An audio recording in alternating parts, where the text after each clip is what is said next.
Good afternoon, readers, and welcome to Tilly's Shelf. Today we've got a pretty narrow scope of discussion. We're just talking about Chapter 1 of William Faulkner's Light in August. And I read this chapter because it is the first section of a read-along hosted by Brian at Bookish and Alan at Big Hard Books and Classics, who are hosting this read-along called Faulkner in August, in which they aim to get all of us to read all of Light in August in the month of August. You can see what they did there with that title read-along arrangement thing. So I've got a couple of thoughts on this. I haven't really planned this video, but I've written down some notes. So I'm not necessarily going to complete this read-along. I have read this book before, so I don't feel obligated to finish it, but just because they only started with Chapter 1, it made it feel quite accessible to me. Like, I felt like, oh yeah, I can read Chapter 1, there's no problem with reading Chapter 1. And the videos so far have been quite interesting and engaging. It's not just Brian and Alan that have been posting videos, there's a couple of other people who've either been recording or commenting, and that has made it quite interesting to me. So I have actually read Light in August before. It is the only book by Faulkner that I have read before. So I was planning to read something different by him, but then I realised that I don't really remember that much of this one, so I might as well read it again. I did study it when I first read it for a course, an online literature course on the fiction of relationships. So we looked in particular about the relationships between characters and the ways in which relationships develop, and compared them to other relationships building in other literary texts. However, I can't really remember what we actually said about Light in August, apart from that we talked a bit about racism and how race affected character relationships, which I'm sure is quite a significant part of this. And I can't find my notes. I was really hoping to fish them out and be able to say, like, oh, this is something that we discussed, because I thought that would be, like, bring a new dimension to the discussion, but I have looked everywhere this morning and I really, really can't find my notebook. So when I first read this book, I think I was about 18 years old, because I know that I did that course just after leaving my college. At the time, I was very unaware of the issues in the American South. I really had no knowledge of the sort of history and culture associated with that part of America, and I kind of viewed America as this kind of homogenous unit, and I kind of didn't appreciate the range of events in America's history, if that makes sense, because I'd never studied it, and my history had generally focused on European history with very, very little reference to anything that had gone on in America. I would say that now I am very slightly more aware of kind of differences within America, the American South versus the American North, some of the aspects of American history, and that is largely due to reading. And the part that is not due to reading is probably due to BookTube and watching all of the BookTubers that have a strong connection to the American South. So I know a tiny bit more about the context of this time compared to last time. So the copy that I've got of this book, this was published in 1932, and I have got a copy that was mine when I studied it, but I never write in the books that I study.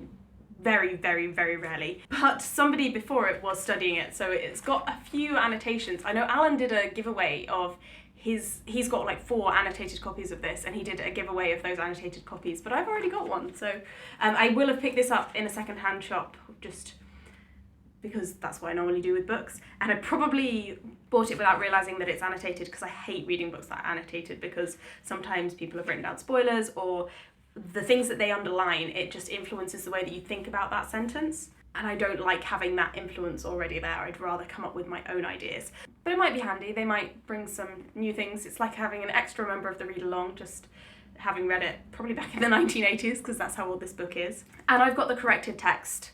It says the corrected text. I don't know what the uncorrected text is, but presumably one of the people who actually knows about Faulkner will know the difference.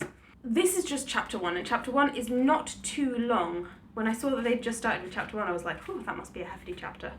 But Chapter 1 is about 30 pages. And it follows this girl, Lena, as she leaves home and sets out on a long walk from Alabama to Mississippi, I think, in order to try and track down the father of her baby.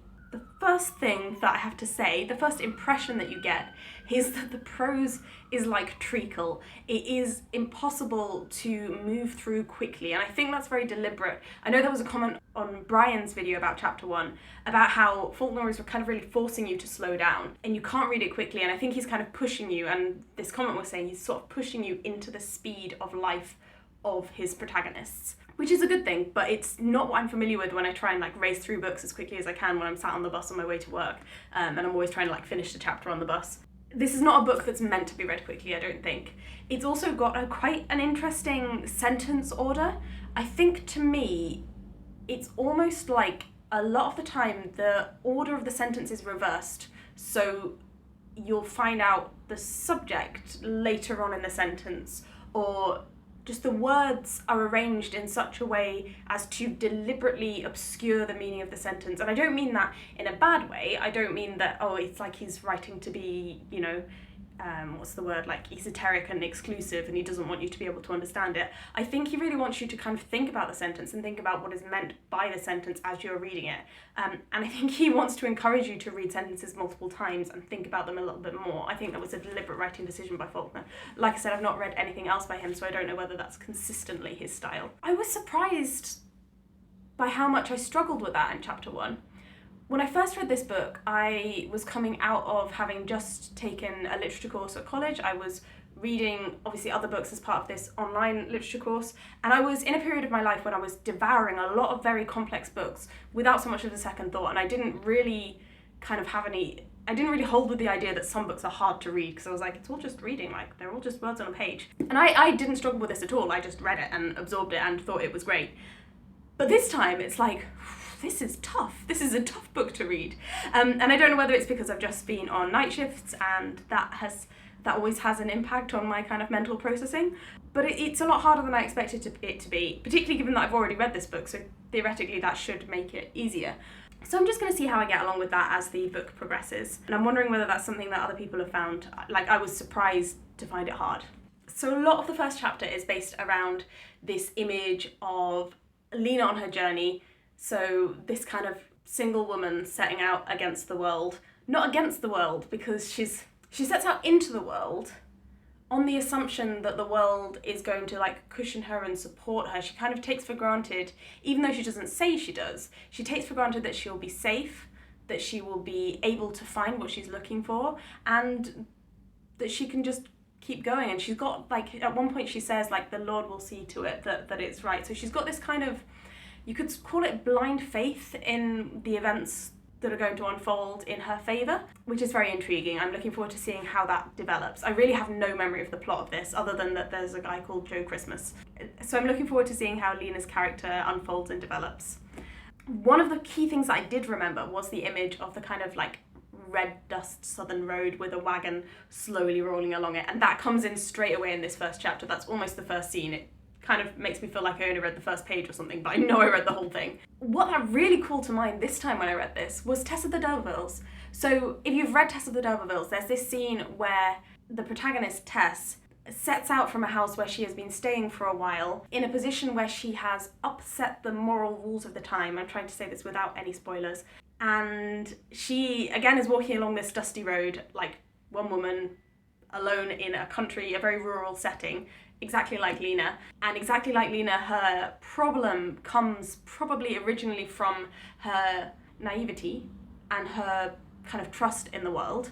Then there is this horse-drawn vehicle that comes up along the road and kind of pursues her and offers her a lift.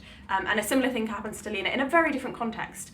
But I was intrigued by that and intrigued by the parallels that I then began to see between Hardy and Faulkner, because both of them are kind of shining a light on an area of the country that is, broadly speaking, invisible to the people who live in the cities, and that deals a lot in codes of rural hospitality and honour and morals that might not be seen in the same way in a city environment. And both of them have these very, very rich descriptions of that countryside setting that are important to building up the atmosphere of the book. So I'm interested to see whether that continues at all through this. The final thing I just wanted to mention was like the racial dimension. So the first time I read this book, because I was completely clueless about the American South, most of the time when you read a British classic, not always necessarily, but normally, almost certainly, all of the characters are white, because that wasn't necessarily the structure of society in England, but that was the structure of like literary society, as it were. Like the books that were written about white people, if that makes sense. Like, I know there are exceptions to that, but if you pick up any Victorian novel, you can pretty much assume that all of the characters are white. Obviously this is from the 1930s, so it is a bit later on. But I think when I first picked this up as an 18-year-old with no knowledge of America, I did just immediately assume that everyone in it was white. I think the main book that I had read previously from the South of America that I'd read and studied was To Kill a Mockingbird, and obviously race also plays a big part in that, but it's very clear which characters are black and which characters are white, and if there's no grey areas. And I think this book is all about kind of grey areas. And when I picked it up this time, I kind of realised that I had no idea like what characters were supposed to look like. It doesn't say what characters look like until you get into, I've started the second chapter, and in the second chapter it says that Lena has got blue eyes. In the second chapter it says that certain men are what they call dark complected, which that's like kind of a middle ground, or like maybe mixed race, or maybe from a different racial background. And then some of the characters in the second chapter start using words that we would now consider to be intensely racist to refer to African American or black individuals in the book. So I'm quite interested in the obscurity there and the way that it's less obvious than I thought it was who is who in the book. So that's what I have to say for now. Thank you very much for Brian and Alan for encouraging me to pick this up again. Like I said, I'm not guaranteeing that I'm going to read all of it or that I'm going to make any more videos, but I hope that I will read a bit more and engage in at least the comments on other people's videos. Thank you for watching, and I will speak to you soon. Bye!